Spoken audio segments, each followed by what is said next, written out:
Social মিডিয়ায় একটা video আমার বারবার চোখের সামনে আসছে। লক্ষ্য করলাম একদল নারী বোরকা পরে, হাতে মোজা, পায়ে মোজা, বোরকা পরে তারা পতিতাবৃত্তি করছে। ইসলামের নামে তারা কি করে বেড়াচ্ছে। মানুষ এখানে রং মেসেজ পাচ্ছে। যারা নারীবাদী, যারা ইসলাম বিদ্বেষী, তারা সুযোগ পেয়ে গিয়েছে, বলছে যে দেখো বোরকা পরলেই কেউ ভালো হয় না, তারা বোরকা পরে কি করছে। এখানে কিন্তু মুসলিমদের, পর্দাশীল নারীদের দুর্নাম হচ্ছে।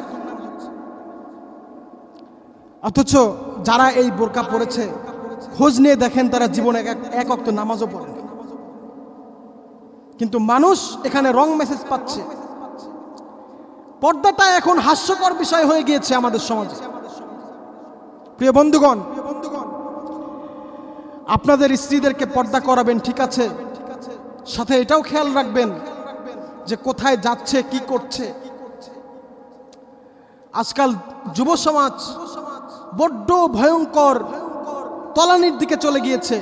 এই যে পতিতাবৃত্তিগুলো যে হচ্ছে, এটার পিছনে আমাদের সমাজেরও দায়ভার আছে। এর কারণ আমরা বিয়েকে কঠিন করে দিয়েছি এবং জেনাকে সহজ করে দিয়েছি। বিয়ে যদি এই সমাজে সহজ থাকতো তাহলে কিন্তু এই পতিতাবৃত্তিটা হতো না, এইভাবে সয়লাভ হতো না।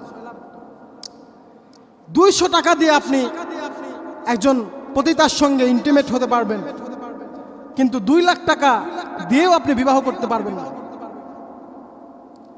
এমন অবস্থায় আমরা চলে গিয়েছি, যুবকেরা বিবাহ থেকে দূরে চলে যাচ্ছে। সম্মানিত প্রিয় বন্ধুগণ, এই পথ থেকে আমাদেরকে বেরিয়ে আসতে হবে। আপনার মেয়ে কোথায় যাচ্ছে, কি করছে, এ ব্যাপারেও খেয়াল রাখবেন। আপনার ছেলে কি করছে, কোথায় যাচ্ছে, এ ব্যাপারেও খেয়াল রাখবেন। বয়স হওয়ার সঙ্গে সঙ্গে বিয়ে দিয়ে দিবেন। যেই গুনাহ আপনার ছেলের আমল নামায় হচ্ছে, সেই গুনাহ কিন্তু আপনার আমল নামায়ও যাচ্ছে। সুতরাং সাবধান, বি কেয়ারফুল।